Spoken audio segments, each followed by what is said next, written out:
Hoy vamos a conversar sobre Venezuela, sobre los nuevos elementos que se ponen sobre la mesa para discutir las grandes alianzas que está tejiendo el régimen de Nicolás Maduro con Lula da Silva, con Gustavo Petro, presidente de Colombia, y también con Alberto Fernández. Lo ha dicho en la memoria y cuentas que presentó a su Asamblea Nacional y que ha desatado una ola de polémica, puesto que él ha anunciado que Venezuela, al igual que Colombia, Brasil y Argentina, está en conversaciones para constituir un bloque consolidado de apoyo basado en las propuestas de Xi Jinping, China, y de Vladimir Putin, los dos grandes hermanos mayores de Nicolás Maduro. También vamos a hablar sobre la economía de Venezuela y hasta qué punto es posible que haya un bloque consolidado con Rusia y China en las condiciones en las que se encuentra, y a todas estas, ¿dónde queda el señor Joe Biden, Estados Unidos y todo lo que se ha planteado en el marco de las negociaciones que se estaban dando en México? Para ello tenemos uno de sus invitados preferidos, un miembro de Sin Filtros, el profesor Carlos Ñáñez. Antes de darle la bienvenida, quiero saludar a toda la gente que hasta ahora se incorpora en nuestras diversas plataformas y también a nuestros amigos y a nuestras llaves azules del Superchat. Profesor, muchas gracias por estar con nosotros. Muchas gracias por invitarme, Mabel. Es un placer siempre. Profesor, Nicolás Maduro nos tiene acostumbrados a muchos elementos polémicos, pero quisiera que escucháramos lo que él dijo ayer para poder analizar lo que viene. Adelante con el video. Avanzar hoy más que nunca en la consolidación de una nueva geopolítica regional, de una nueva integración, en la construcción de la patria grande que ha soñado nuestro pueblo por siglos. Lo hablaba con el presidente Lula da Silva por teléfono el otro día.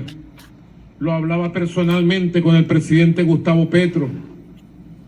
Lo hablaba con el presidente de Argentina, Alberto Fernández.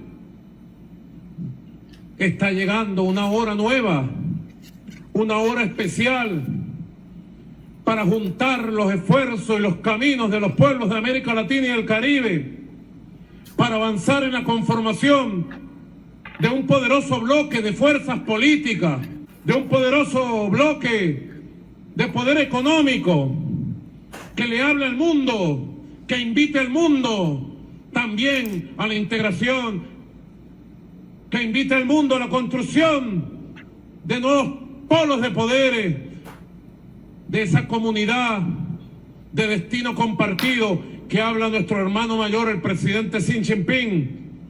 La humanidad como una comunidad de destino compartido, o de ese mundo pluripolar, multicéntrico que habla nuestro hermano mayor, el presidente Vladimir Putin. Para que ese mundo llegue, hace falta un bloque latinoamericano, caribeño, cohesionado, unido, avanzado. Y así lo digo, así lo anuncio: Venezuela se pone al frente de la batalla por la construcción de ese mundo de patria grande, de esa fuerza independiente y soberana que le va a traer más felicidad, progreso y prosperidad a nuestra patria y a todo el continente latinoamericano y caribeño. Profesor, ¿qué es esto? Cuéntenos, porque realmente lo habíamos escuchado hace muchos años atrás a Hugo Chávez plantearlo de alguna manera, pero ahora en el marco de todo lo que está ocurriendo, sale Nicolás Maduro con esto. Cuéntenos su opinión al respecto. Adelante. Llama poderosamente la atención, Mayor, que en la presentación de la memoria y cuenta, en la rendición del informe de gestión del año 2022 frente al poder legislativo, luego de que jamás Nicolás Maduro hiciera lo propio del 2015 hasta el 2020, cuando tuvimos la Asamblea Nacional con mayoría opositora y se valió de cualquier mecanismo, primero para desconocerla, segundo para presentar esta rendición de cuentas frente al Tribunal Supremo de Justicia, y lo último fue presentarlo ante la Asamblea Nacional Constituyente. Lejos de todo lo que dijo en materia económica, que es insostenible, inclusive con el boletín que publicó el Banco Central de Venezuela, preocupa muchísimo que se haya establecido estas 6 líneas del informe de gestión. que es la construcción de un crecimiento económico con igualdad. Eso es imposible, tener crecimiento económico en un país en donde el ingreso mínimo es de $6. Es lo que ganamos los venezolanos. El tipo de cambio a esta hora supera los 21 bolívares por dólar. Las brechas se siguen abriendo con relación al dólar paralelo. Hoy está a 20,93 bolívares, luego que ayer 12 de enero el Banco Central de Venezuela inyectara 25 millones de dólares para una cifra consolidada en lo que va de enero.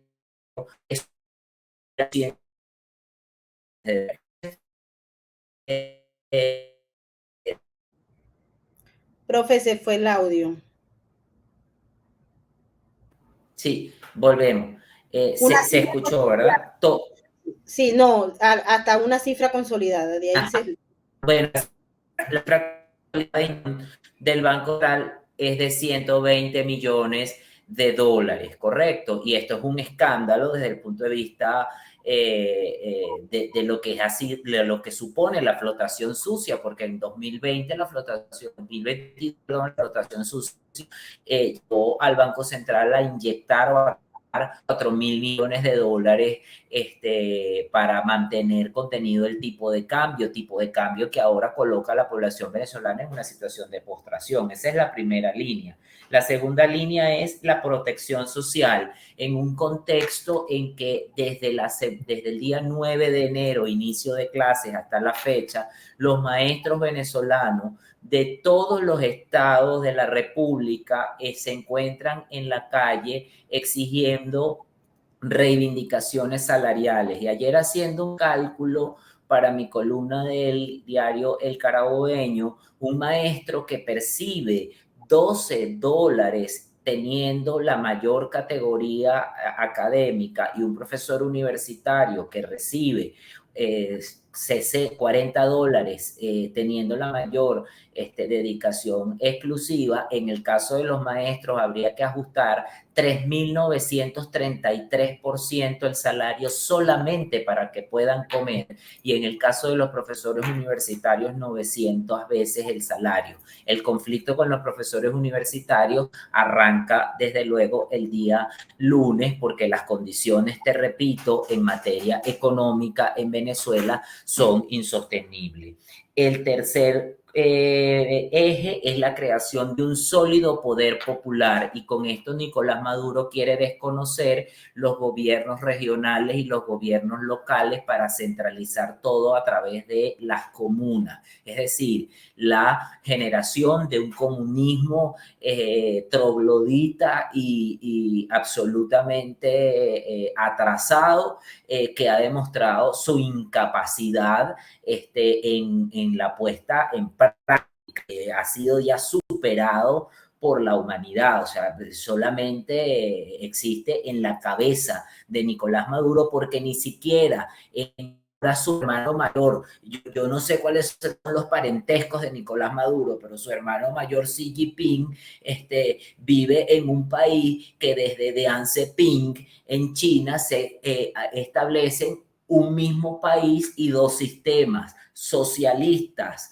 en lo político, pero capitalistas en lo económico, ¿correcto? Y bueno, Vladimir Putin, imagínese tener semejante hermano mayor. O sea, bueno, es una tragedia. Todo esto devenido consecuencia de el arribo de gobiernos de izquierda en la región, de la llegada de Petro, un exguerrillero del M-19, a Colombia, de la reelección de Lula da Silva, un corrupto en Brasil, de la presencia del presidente Fernández en Colombia, quien está envuelto en el escándalo con Cristina Fernández de Kirchner, y la crisis del Perú, es decir, todos estos gobiernos progresistas, pero sin embargo la presencia fundamental de Petro y de Lula refuerzan todo este conjunto de atavismos totalitarios. Recuerda que el totalitarismo busca vínculos y nexos de conexión. El cuarto aspecto es la seguridad de la nación. El quinto aspecto es avanzar en la independencia. Y hubo un sexto aspecto, Neighbor, que yo no lo entendí en su momento antes de que Maduro diera la contextualización, que es una medida simbólica de descolonizar a la patria grande, y descolonizar a Venezuela supone romper los vínculos de Venezuela con Occidente y establecer nuevos vínculos con Oriente y con Rusia, establecer vínculos con la teocracia iraní, que ha demostrado niveles de brutalidad espantosa. La última imagen de un ahorcado pendiente de una grúa de elevación sencillamente explica el grado de crueldad que existe en esta teocracia gobernada por los mulá en Irán, y que en una de mis columnas del Carabobo del Nacional yo definía como la crueldad líquida, y decía que de las barbas de Ali Jomeini pendían todos estos inocentes de la postura totalitaria del gobierno chino, que tenemos que reconocer que no es una democracia, y de la postura ni siquiera prosoviética, sino proimperial que tiene Vladimir Putin, quien quiere restablecer no la Unión de Repúblicas Socialistas Soviéticas, y eso hay que aclararlo, quiere restablecer el imperio zarista. Por eso digamos que la necesidad y la obsesión por el dominio de Ucrania, porque Kiev era la capital simbólica del pueblo ruso, del Ruski Mir, de ese mundo ruso que existe en la cabeza de Vladimir Putin, y que el mundo occidental sencillamente lo veía como una excentricidad y no como un grave peligro en lo que en la actualidad se está convirtiendo. Entonces, este nuevo eje, Caracas, Pekín, Moscú, describe que hay un eje en Latinoamérica que será Bogotá, Brasilia, Caracas, Pekín, Moscú, para seguir descontextualizando nuestros orígenes occidentales, nuestras costumbres occidentales. Y dentro de las costumbres occidentales, Maybor, se encuentra embridado el concepto de la democracia como la conocemos, porque la democracia es una creación griega. Y entonces, bueno, quieren desconocer esos vínculos, es una nueva realidad, reescribir la historia y establecer un proyecto de aislacionismo estructural. Es decir, que nosotros no nos reconozcamos ni siquiera con nuestra casa grande. La casa grande para nosotros es Grecia, es Occidente, es nuestros vínculos con naturalmente occidentales, y entonces seamos hermanos de los chinos, seamos hermanos de los rusos, potabilicemos la crueldad de Vladimir Putin, el sentido terco, tosudo de este señor, quien invadió, porque es que no hay una guerra entre Ucrania y Rusia, hay una agresión de Rusia hacia Ucrania, una invasión que nadie, Maybor, en 2022, a esta fecha, retrotrayéndonos a 2022, yo me encontraba en España, yo recuerdo haberle dicho a mi esposa, no se va a atrever a invadir. Pues se atrevió a invadir, y no solo se atrevió a invadir, sino que ataca sin ambague alguno, ataca sin límite moderador del carácter y de las apetencias imperiales a comunidades inermes, a centros urbanos, a la capital, basado en una posverdad de que hay corrupción en en Ucrania. Bueno, y es que no hay corrupción en Rusia, y es que no hay corrupción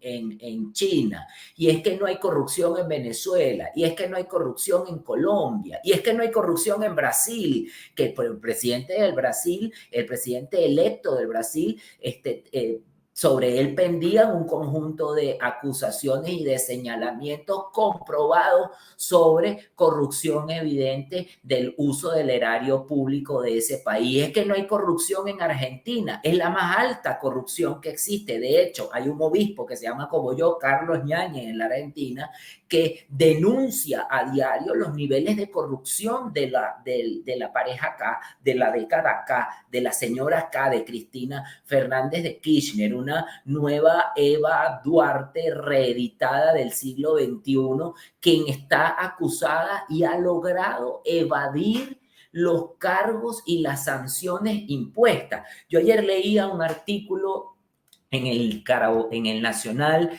del doctor José Rafael Herrera, se llama Incilio y Exilio, y al final del artículo hay una grandísima lección y establece que quien humilla a otra persona de esta forma tan cruel no puede salir bien librado sin ningún tipo de consecuencias, y esas consecuencias son el peso de la historia. A mí me preocupa que Venezuela en esta coyuntura histórica a lo geográfica, es decir, totalmente geográfica, a lo globalizadora.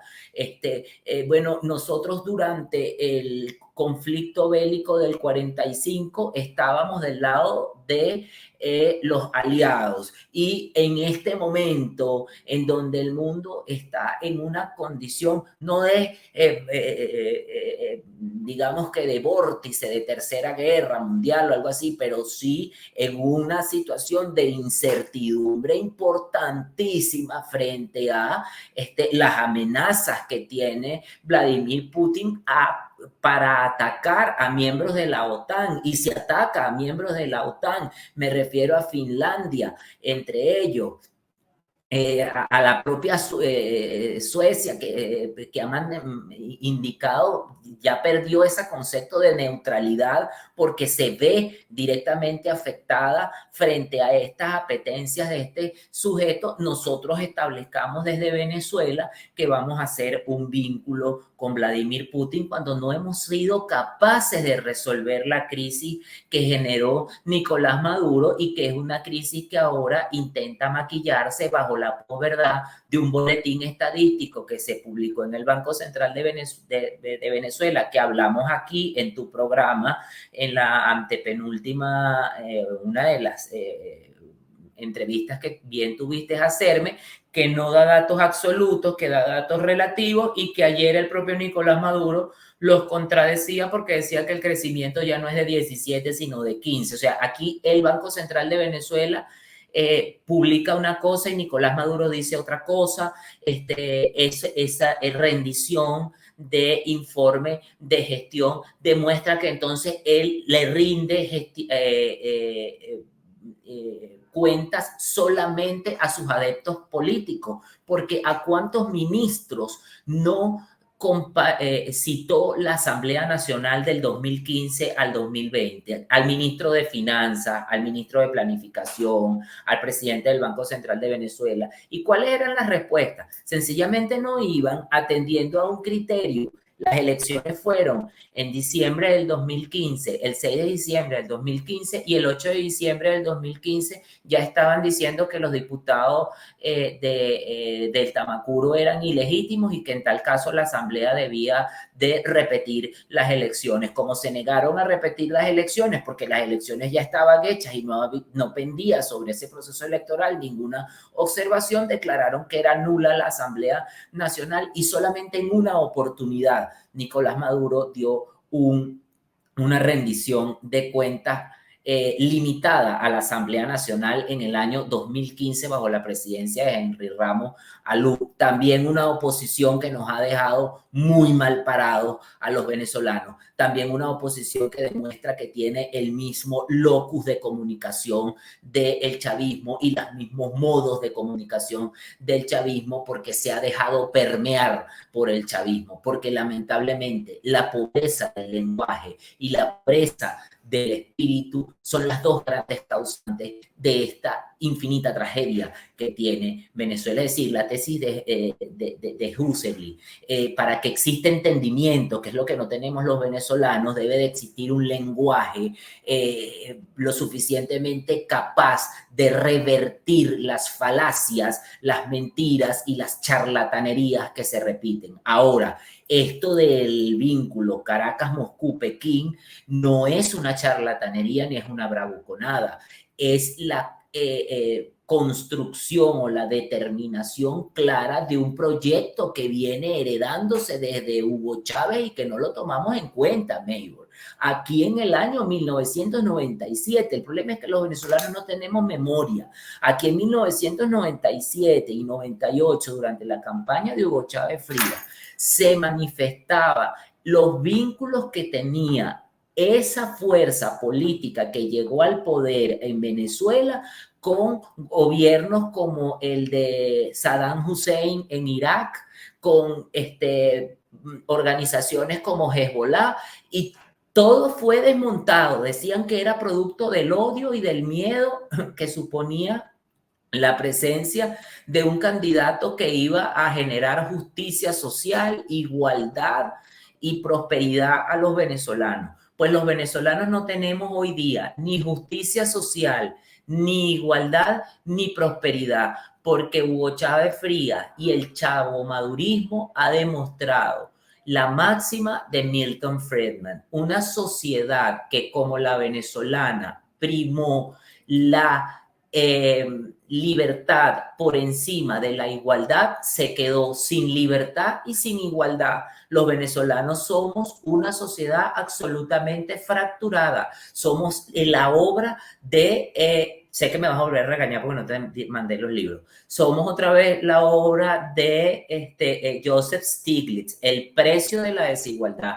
El 1% de la población de Venezuela tiene lo que el 99% adolece. Te escucho, Maybor. Sí, justamente cuando se dice que esta nueva alianza que dice Maduro ya está consolidada y que Venezuela va a ser prácticamente la plataforma, la veníamos escuchando desde hace muchísimo tiempo, profesor. Y vale la pena recordar que nosotros tuvimos un programa con uno de nuestros expertos en Argentina, con el doctor Julio Cirino, cuando hace un año específicamente, antes de la guerra a Ucrania, nosotros fuimos a Ucrania, estuvimos allá en marzo del año pasado, pero hubo una visita del señor Alberto Fernández tanto a Rusia como a China. Y allí el presidente de Argentina planteó que Argentina era la plataforma para entrar.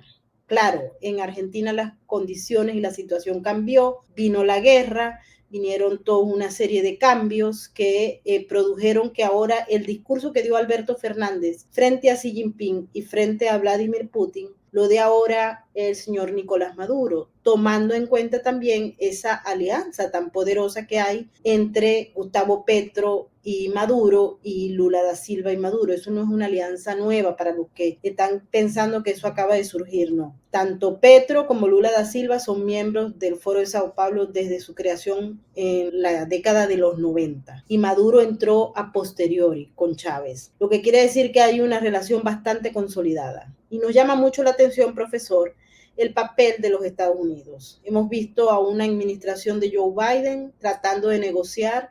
Prácticamente uno dice hasta qué punto y qué es lo que se está concretando allí con Nicolás Maduro, pero en paralelo, ayer tuvimos que una delegación de Joe Biden también fue a Cuba y se está planteando una reapertura de algunas sanciones que benefician a la dictadura directamente y que le permitirá seguir manteniendo al régimen intacto como lo ha hecho en las últimas 6 décadas y media. Lo que quiere decir que los Estados Unidos pareciera que está atrás y estos intentos, no sé cómo los ve usted, pero pareciera que están haciéndose, como decimos en Venezuela, pataditas de ahogado, porque ya la torta se repartió y parece que Estados Unidos quedó afuera. Adelante, profesor. Sí, lo peor que nos pudo pasar a los latinoamericanos fue el arribo de Joe Biden y su administración al poder en los Estados Unidos.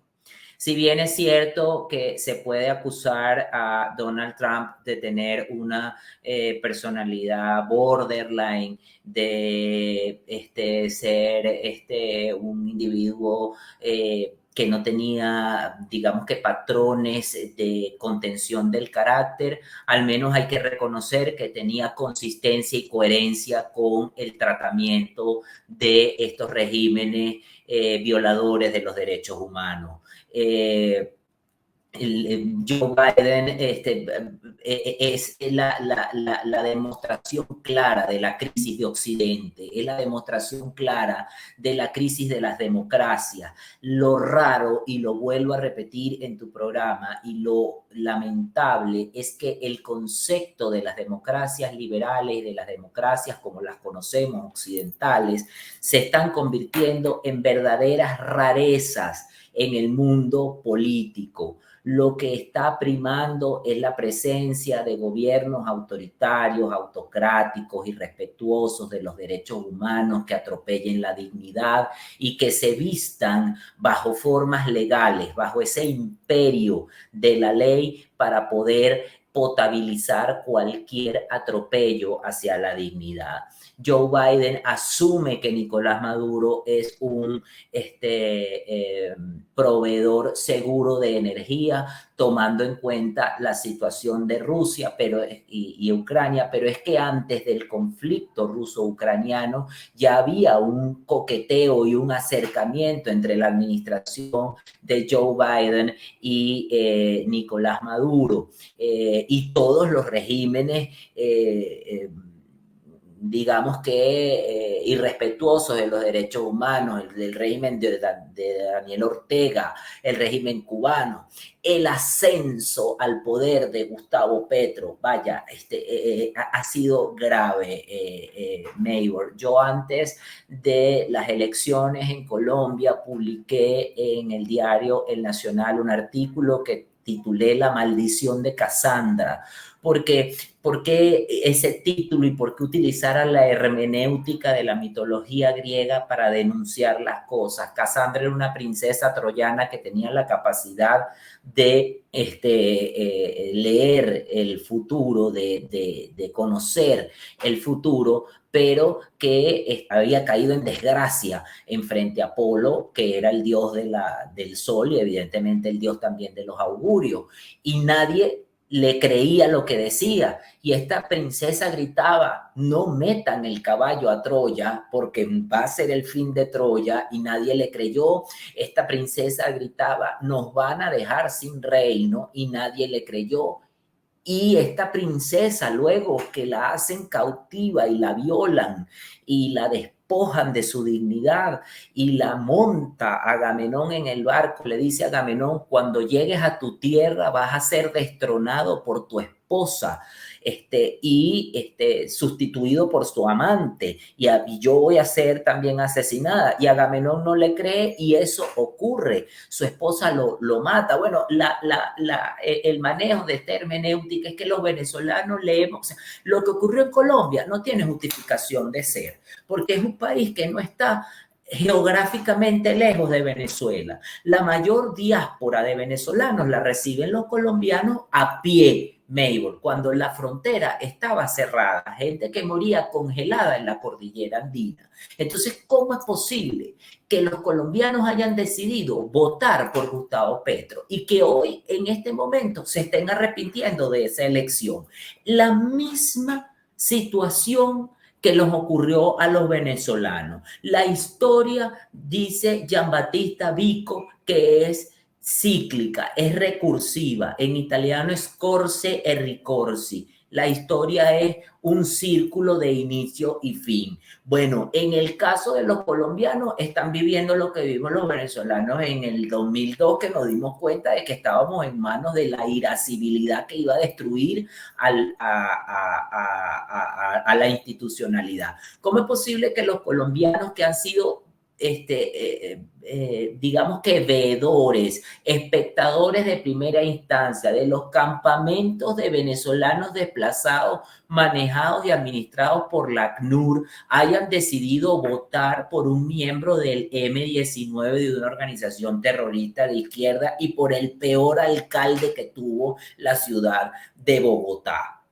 O sea, ¿cómo es posible que este señor que gobierna Colombia en su primer discurso parecía un muchacho de 17 años que se hubiese leído el libro de ni siquiera El Capital de Carlos Marx, el Manifiesto Comunista o la obra de Gunder Frank o de Paul Baran, y estuviera en 1970, un sujeto que no maduró psicológicamente, un sujeto que es precontractual de acuerdo a la lógica de Colbert, y eso lo eligieron los colombianos para que rigiera los destinos de la República. Igualmente en el Brasil, la primera economía del mundo de Hispanoamérica, de Latinoamérica, un país enorme, riquísimo, un país industrializado, y que haya decidido,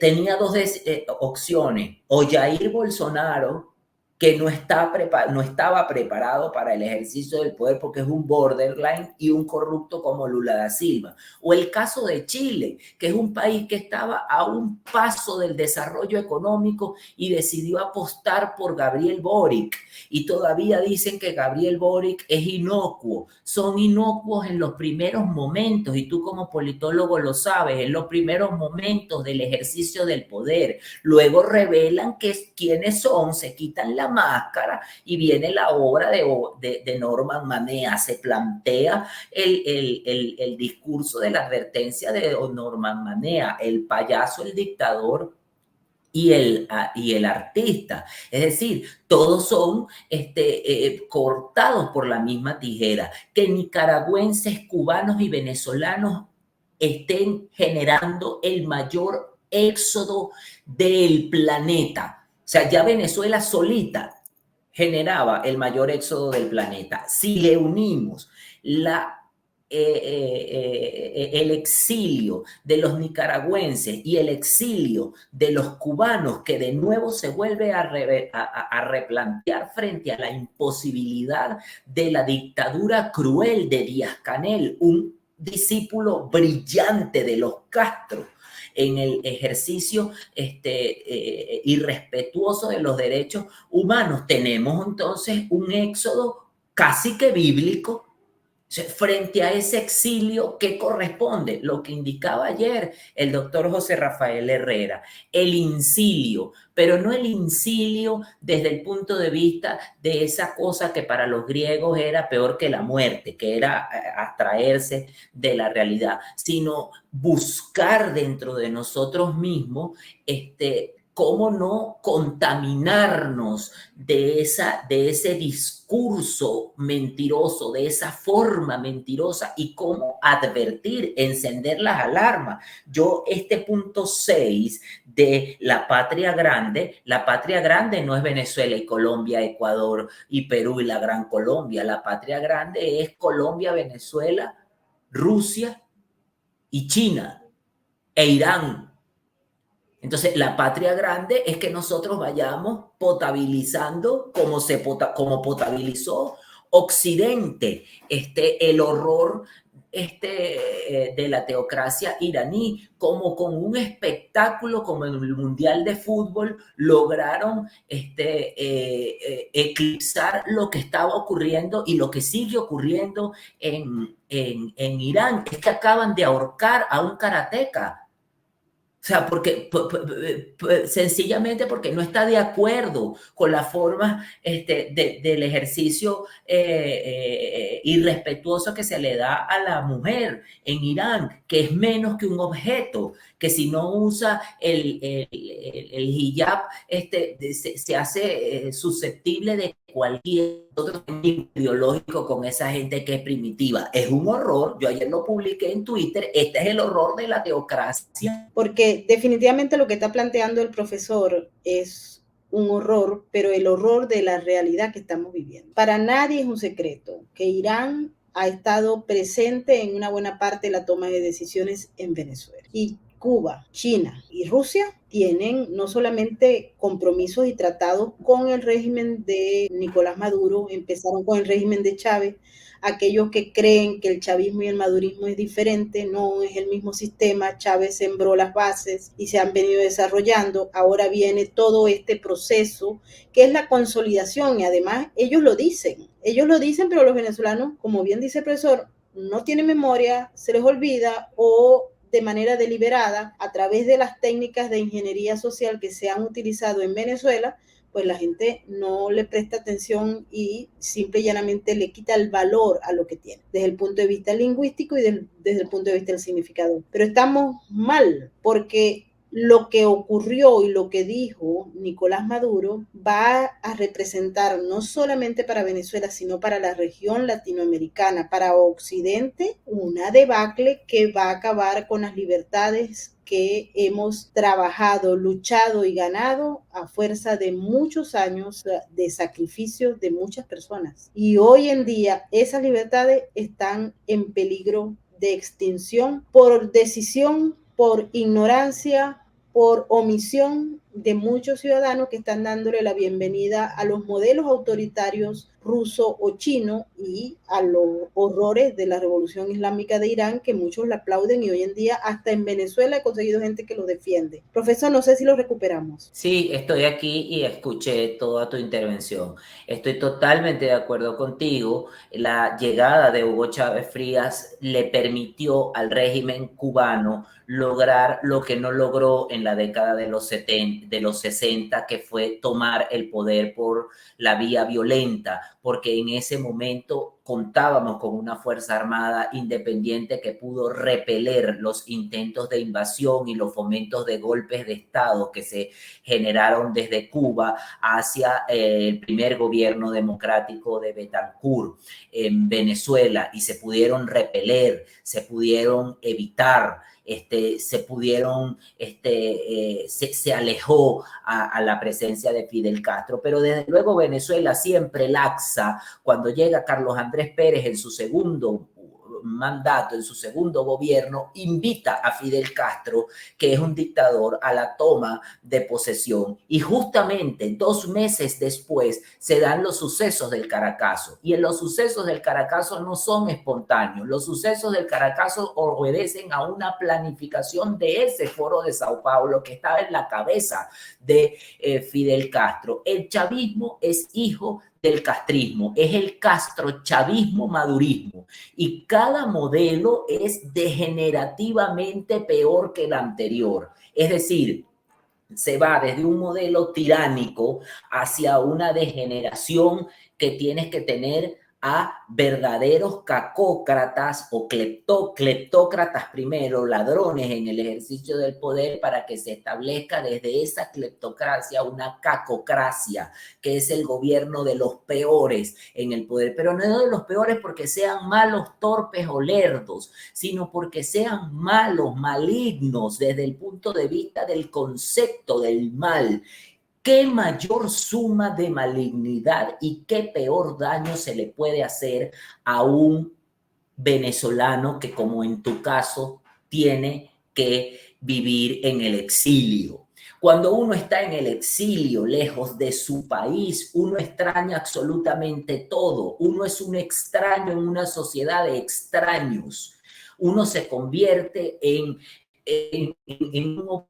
una se convierte, uno tiene que asumir la contraparte del exilio, que es el incilio. Es decir, refugiarse dentro de sí mismo para recordar la tierra donde dejaste a tus ancestros enterrados, los restos de tus familiares, los familiares que ya no vas a poder volver a ver porque tienen una edad que les imposibilita volver a ver, porque cada vez el retorno a las condiciones de la normalidad y de la democracia en Venezuela se diluye más. Y esto es muy duro decirlo, a mí me cuesta mucho asumirlo, Meibor, porque yo... bueno, tanto creo en este país que me fui a España y regresé, porque no soporté, y tengo que ser absolutamente claro, no soporté el exilio, no soporté lo extraño, no soporté ser un extraño dentro de un extraño, pero es que estando en Venezuela tampoco tú reconoces a esto que tenemos no es Venezuela, esto que tenemos es todo menos Venezuela. Y esa Venezuela que tenemos en la cabeza, Meibor, y que tú recuerdas, y que yo recuerdo, y que acaban de pasar las fiestas de Navidad y pudimos ver cómo de pronto en las reuniones familiares uno cantaba las gaitas que se acostumbraban a cantar aquí. Esa Venezuela no va a volver. Yo que pasé Navidades en Venezuela, esa Venezuela no existe. Existe la Venezuela de los estancieros, existe la Venezuela de la vidurria, existe la Venezuela de las vacas gordas para una minoría y existe la Venezuela de los miserables, de los que no tienen oportunidad, de los iletrados, de los que están obsecuentemente condenados a el naufragio de la escuela como mecanismo de significación de un discurso que vaya en contra de la verdad oficial. En Venezuela se ha desmontado el sistema educativo, por ende se ha desmontado el concepto ontológico del ser, óntico. En Venezuela no hay seres humanos, hay personas hipnotizadas que escuchan esto y todavía se atreven a decir no es capaz, el chavismo, el madurismo es distinto al chavismo, Venezuela se arregló, Venezuela va a salir de esta situación mientras tengamos este sistema de gobierno auspiciado por la primera potencia del mundo, porque esto no es nuevo, esto es desde Obama. Este drama es desde el señor Obama. O sea, que consideró que América del Sur era un patio que estaba ahí, una cosa que estaba allí. Y bueno, él consideró en algún momento, cuando ya el escándalo de Venezuela era indecible, decir que Venezuela era una amenaza para los Estados Unidos. Pero de allí no pasó. Y luego el ascenso de Joe Biden al poder, en donde se están normalizando las relaciones. Es más, es así que se filtran cosas como que ya la embajada en los de los Estados Unidos en Caracas se va a abrir, que lo acaban de revertir y decir que no han llegado a ese punto. Hay que saber leer entre líneas. Significa que si no han llegado a ese punto, ese punto se trató en agenda. Entonces, ¿hasta cuándo las libertades, la democracia, que los Estados Unidos, el lema, el Senado de los Estados Unidos, la imagen del Senado de los Estados Unidos durante la toma de los pero para todos, porque esa es la democracia más longeva del planeta. Pero resulta que la democracia más longeva del planeta se está haciendo no longeva, senil, se está haciendo incapaz de reaccionar frente a los embates de Oriente, frente a los embates de China. China está expandiendo su poder hacia, no solo hacia su región de influencia, sino hacia América Latina. Hay una silente invasión china. Aquí nadie habla del AMLO, del arco minero del Orinoco, del arco minero del Orinoco. El AMO es una porción importantísima del sur de Venezuela que está en manos de concesiones chinas para la extracción de minerales estratégicos. México, se explota coltán, material iraní, Venezuela importa gasolina desde Irán, se han izado banderas de Irán durante la crisis de la energía. Los salarios se debe a que los activos están confiscados, a que se han robado 411 millones de dólares. Hay que recordarle a la audiencia de este programa, así como su nombre lo dice, sin filtro, que el señor Andrade se robó 1.000 millones de dólares, que superan los 411 millones de dólares que indica Maduro que están congelados y que son la causa de que tengamos maestros ganando 12 dólares y profesores universitarios con estudios de quinto nivel ganando 40 dólares y médicos ganando 40 dólares y funcionarios públicos ganando 20 dólares y pensionados y jubilados, ancianos ganando 6 dólares, que no se pueden comprar el remedio para la hipertensión, el losartán potásico, que es el genérico de ese remedio, cuesta 8 dólares. Entonces los viejitos no se pueden comprar. Sí, profesor, aquí hay también un elemento, y esta es la última parte de esta conversación del día de hoy. Por supuesto que el profesor está constantemente invitado a Sin Filtro porque lo necesitamos para alimentar lo que está pasando y dejar claro que ustedes están siendo engañados. Muchos están siendo engañados y hay que despertarse. Pero en estos momentos, profesor, que se está vendiendo la nueva normalidad, la magia de Maduro, el modelo económico que supuestamente está floreciendo en Venezuela, que todos sabemos que es mentira, que es falso, que no existe, que Maduro miente. Miente todos sus principales cabecillas, como Diosdado Cabello, como Tarek El Aizami, Jorge Rodríguez, Delcy Rodríguez, todos mienten. Y uno ve a supuestos opositores también proponiendo una especie de magia que van a surgir en unas elecciones que se supone van a darse. Pero nosotros los que hemos trabajado, hemos investigado, hemos averiguado el sistema de votación de Venezuela, el padrón electoral, las concesiones que hay, los contratos, las empresas que hacen las elecciones, las empresas de software que manejan los votos. Nosotros sabemos que esas elecciones no van a arrojar los resultados que la mayoría del pueblo venezolano, si es que votan, y si no votan, quiere. Es decir, hay una falsa percepción que se está vendiendo por opositores, por medios, por agencias de consultoría política y también por empresas de encuestas que ganan mucho dinero mintiéndole a ustedes. Y esto ha ocurrido desde hace mucho tiempo. Recuerden lo que pasó en el año 2004 con aquel referéndum revocatorio y todo lo que produjo a raíz del cambio de votación electrónica en Venezuela. Todo eso no le ha permitido a la gente entender que los resultados de las elecciones o de los comicios o de las urnas no tienen nada que ver con el voto de las mayorías. Si no se entiende esto ahora, profesor, si no se entiende que se está en un modelo absolutamente autoritario que no tiene prácticas democráticas como la elección de sus gobernantes, pues entonces estamos graves. El resultado de la ingeniería social que se ha aplicado en Venezuela ha sido efectivo, profesor, porque hay mucha gente que todavía cree que por elecciones se puede sacar a Maduro.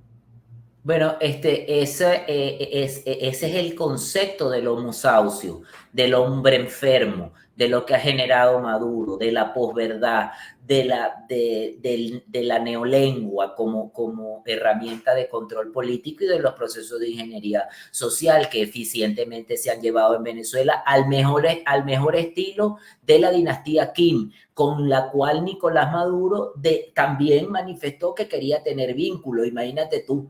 Entonces, hasta ese nivel orwelliano. Y el problema es que nosotros los venezolanos nos estamos dirimiendo, y los latinoamericanos en su totalidad, entre dos distopías. La distopía totalitaria de Orwell y 1984 y el Big Brother, el que todo lo ve, el Ministerio de la Verdad, la posibilidad de pensar, la imposibilidad de informarse, hacia una distopía lúdica, lo Aldous Huxley, donde está muy bien estar bien informado y muy poco formado, que es la realidad de los venezolanos. Somos una sociedad muy informada. Ayer se sabía a las 5 minutos todo lo que había dicho Nicolás Maduro, pero somos incapaces de determinar un análisis como el que estamos haciendo aquí en este momento. Correcto, porque hay mecanismos de información que permiten trasladar en tiempo real lo que se dice, pero no hay capacidad para analizar la veracidad de lo que se está dando. Aquí nos dieron una cifra de Producto Interior Bruto que están malas, que un estudiante de primer año de economía dice que están malas, que son imposibles de comparar, puros datos relativos contra datos relativos, y esa es la realidad oficial, esa es la verdad. Y frente a eso tenemos las oposiciones de la oposición, es decir,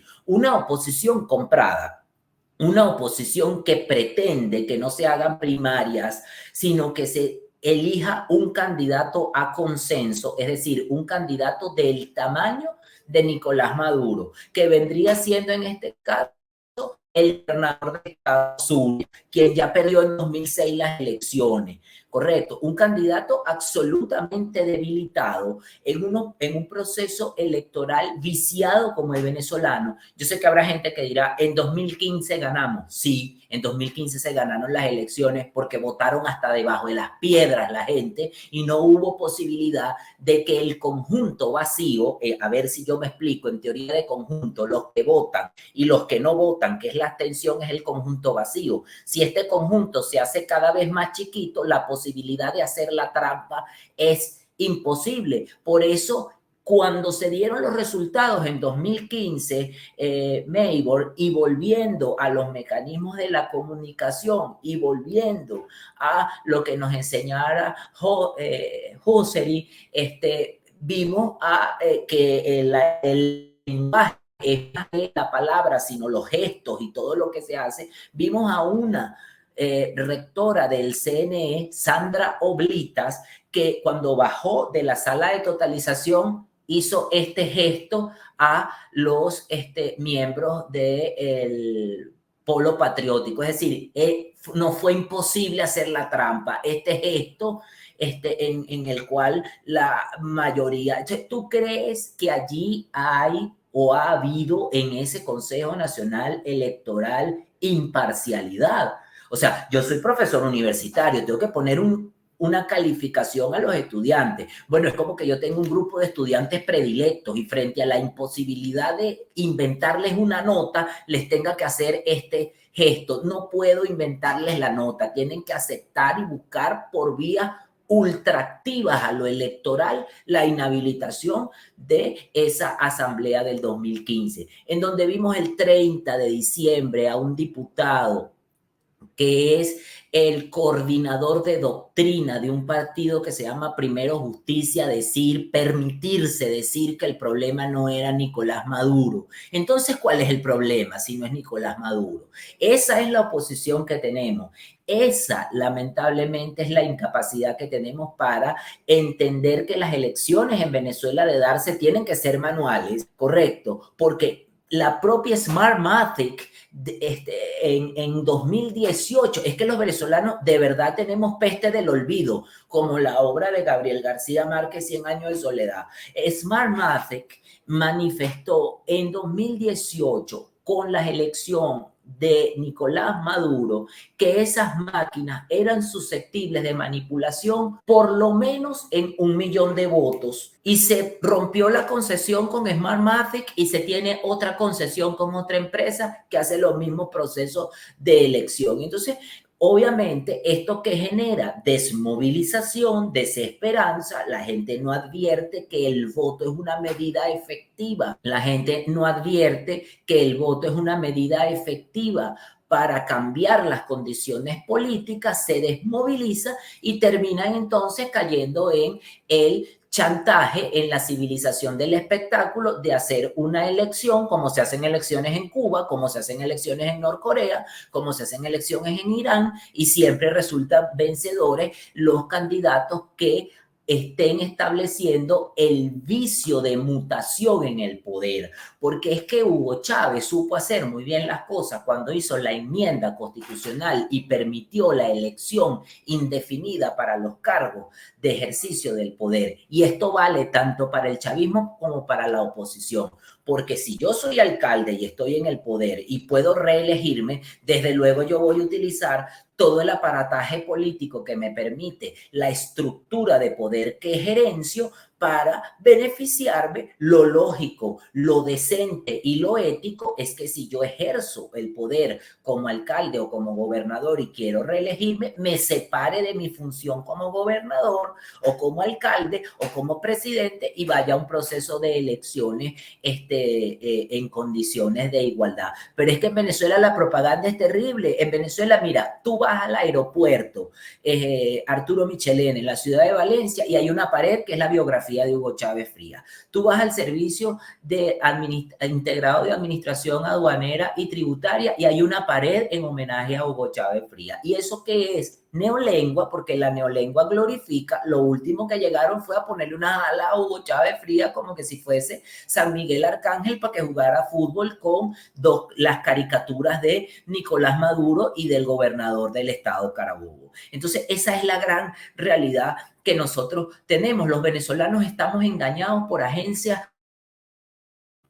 Los venezolanos, repito, estamos engañados por agencias de inteligencia estadística que son pagadas para construir investigaciones estadísticas y encuestas que favorezcan al gobierno. Así es, porque forma parte. O sea, y que eso es una... Esas empresas forman parte de esa estructura, forman parte de esa estructura. Así es, profesor. Mire, por cierto que nos están recordando que con relación al régimen de Kim Jong-un, vale la pena destacar, estuvo un sujeto como Diosdado Cabello allá reunido y el hijo de Nicolás Maduro, Nicolásito también estuvo allá haciendo no sé qué, aprendiendo. Aprendiendo del mal, haciendo un posgrado de maldad. Que quería recordarle a la gente que en Venezuela Política tenemos unas crónicas de un venezolano que despertó en Norcorea, en Corea del Norte, y él era un chavista. Lo mandaron a Corea del Norte y cuando él observó cómo era que operaba la sociedad en Corea del Norte, dijo, yo no quiero esto para Venezuela. Y se despertó allá, se despertó en el horror. Cuando regresó a Venezuela, se convirtió en una persona que trataba de educar a la gente para que no fueran chavistas, para que abrieran los ojos. Obviamente no logró su cometido, pero al menos él despertó. Así que están ahí en Venezuela Política, les voy a poner los links para que ustedes lo puedan ver. Adelante, profe. Es así, Mayor, lo que ocurre en Norcorea nos recuerda aquella intervención, no sé si tú la recuerdas, de una niña norcoreana frente a la Organización de Naciones Unidas, que definió, una niña de 15 años, que definió Norcorea no es un país, Norcorea es una pesadilla. Mi madre tuvo que huir hacia China. Horrores de Corea, dinastía Kim, que gobierna ese país desde el abuelo del actual presidente, Kim Il-sung, fue el abuelo del actual presidente de Norcorea y se le inventó una historia mitológica donde una grulla de Manchuria le avisaba a la mamá de Kim Jong-un, de Kim Il-sung, que tenía en su vientre al reivindicador, al amado líder. En Norcorea los niños comen dulce el día del cumpleaños de Kim Il-sung. Los ciudadanos norcoreanos tienen que saludar al amado líder. Hay un documental de National Geographic que explica bajo el método etnometodológico o el estudio étnico de un médico que fue a Norcorea a operar a la gente que tenía cataratas porque no hay sistema de salud pública, y cuando lograban ver le daban las gracias al amado líder que se encuentra embalsamado. Y bueno, luego gobernó su hijo, luego de Kim Il-sung gobernó Jong Kim-il, y cuando falleció, quien no llorase era objeto de ejecución. Y ahorita tenemos a este personaje, bueno, que hace pruebas balísticas, lanza misiles al mar de China, y con ese señor,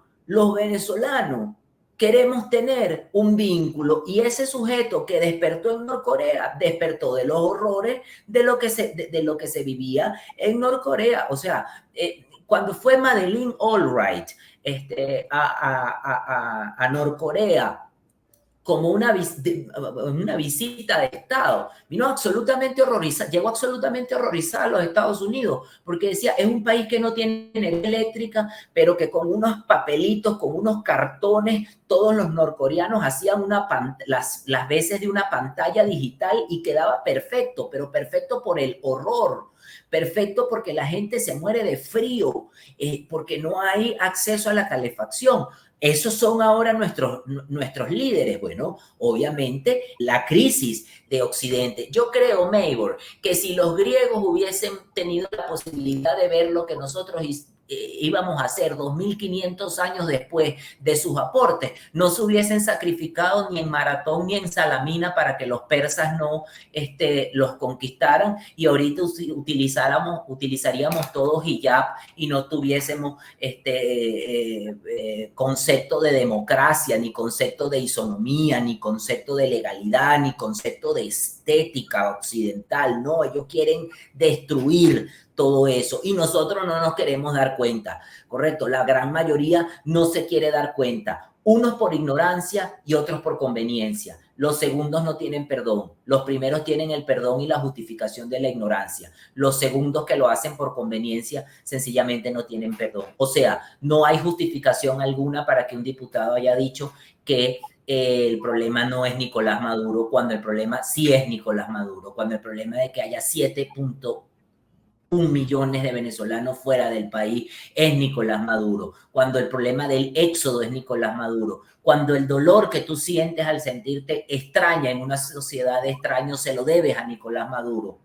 Cuando tú dejaste aquí a tus quereres, a tus saberes, a tus seres queridos, a los restos de tus seres queridos, cuando no te pudiste despedir de tus familiares que fallecieron, y tu realidad es la realidad de 7 millones de venezolanos que fallecen en el exterior. Hoy acaba de llegarme por WhatsApp la imagen de un ex alumno que falleció producto de un accidente, dicen otros de un atraco en Lima, Perú. ¿A qué se debe eso? ¿A quién le debemos eso? ¿Quién es el culpable? ¿Quién es el responsable? Nicolás Maduro. Pero este señor, que es jefe de doctrina de un partido que suele llamarse Primero Justicia, dice que el problema no es Nicolás Maduro, sino que el problema es el interinato. Si tienen esos problemas a lo interno, ¿qué podemos esperar los ciudadanos de a pie? Yo creo que en el fondo es bastante complicidad y una oposición requerida por el régimen para poder mantenerse en el poder. Nosotros le vamos a recomendar hoy un libro y el profesor lo va a recomendar otros libros cuando vengan nuevamente, pero porque como empezamos a hablar de Norcorea, yo creo que nos deja mucha sabiduría. Vamos a ponerlo aquí cerca. Este libro está en español, se llama Nada que envidiar, y está justamente basado en lo que son los testimonios de personas que sobrevivieron a Norcorea y pudieron atravesar la frontera y salir a la civilización. Es un libro escrito por Bárbara de Mica. Creo que todos aquellos que quieran entender los estragos del régimen hacia donde nos pretenden llevar deberían leer este libro. En español se llama Nada que envidiar. Lo pueden conseguir en cualquiera de las ventas de libro y también por Amazon. Se los recomiendo. Ahí hay historias espeluznantes. Hay una, por ejemplo, de una persona que llegó al máximo círculo de seguridad de Kim Jong-un, y por simple y llanamente mostrar en su rostro un sentimiento, fue enviada a un campo de concentración y casi muere. Prácticamente perdió varios de sus miembros por sencillamente mostrar un sentimiento en la cara al momento de estar cumpliendo prácticamente estaba cumpliendo con su rol, pero el sentimiento y el mecanismo de distorsión del régimen hacia la psiquis de la gente llegó a tal nivel que ella en ese momento no se perdonaba tampoco mostrar disgusto en una situación en la que todo ser humano muestra disgusto, pero ellos tienen en la cabeza de que ellos están sirviendo a un Dios, a un ser Sí. que está por encima de lo terrenal, que en este caso es el líder de la revolución, el líder del régimen, Kim Jong-un. Así que les recomiendo este libro para que vean los horrores que han sufrido los modelos en los que Nicolásito Maduro Guerra, en los que Diosdado Cabello y otros se inspiran y dicen que está tan bonito aquello y tan limpio. Es Sí. horror. Pero bueno, profe, hemos llegado al final de esta emisión. Quiero agradecerle una vez más y comprometerlo para la próxima. Sabemos Seguro. que allá en Venezuela cada día los servicios están peores, pero nosotros insistimos y lo logramos para ustedes. Así que muchísimas gracias, profe. A tu orden, Neymar. Hasta luego.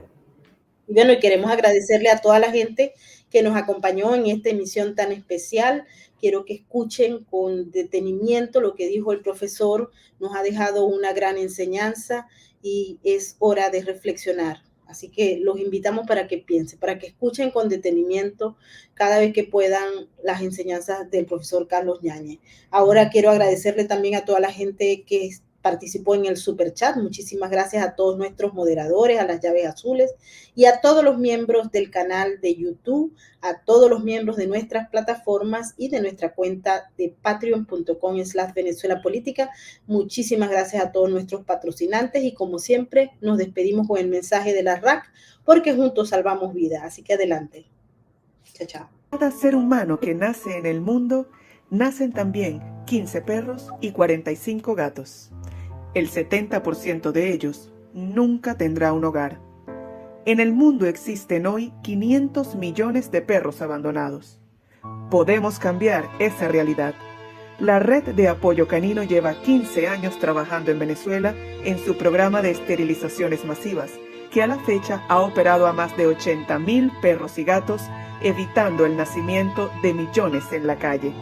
Donando al Fondo de Esterilizaciones, ayudas a evitar la superpoblación desde su causa y no solo atacar su consecuencia. Con cada animal esterilizado salvamos miles de vidas. Conócenos. Síguenos. Vamos, únete a la RAC. Juntos salvamos vidas.